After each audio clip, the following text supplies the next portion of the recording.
Michuano ya kombe la muungano kwa mwaka 2026 leo hii pale visiwani Zanzibar ni moja kati ya mechi kali sana ambayo ikiwa imeweza kuwakutanisha vigogo wa timu mbili tofauti. Ni Dar es Salaam derby ya kibabe sana kati ya Azam Sports Club dhidi ya Yanga Sports Club. Ni moja kati ya mechi ambazo zenye mvuto sana hasa kwenye hatua hii ya nusu finali.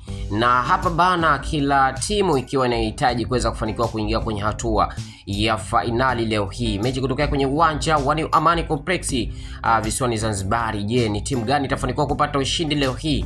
Ni Azam FC watafanikiwa kutinga kuingia kwenye hatua ya finali au ni Yanga Sports Club itafanikiwa kutinga kuingia kwenye hatua ya finali? Tunasubiria hasa dakika 90 zitatupatia majibu yote kuhusiana na mechi hii ya kibabe sana ambayo yenye ushindani. Na tukitazama kwa upande wa Azam FC ni miongoni mwa timu ambazo zina wachezaji wazuri leo hii. Je, kina Faisal Salum Feitoto na wenzake watafanya nini kuweza kuwakabili Yanga Sports Club? Na kwa upande wa Yanga Sports Club, je, kina Alani Okello watafanya nini kuwakabili Azam FC?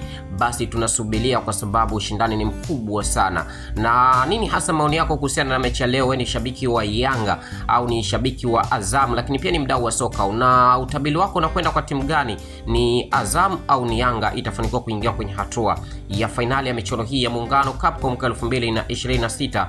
Basi tunakuomba tupia maoni yako hapo, na mimi sina mengi zaidi kuomba, endelea kwa nasi mengi zaidi. Na hii ni mechi kali sana ambayo ni Dar es Salaam derby kati ya Azam FC dhidi ya Yanga Sports Club, mechi kutokea kwenye uwanja wa New Amani Complex pale visiwani Zanzibar.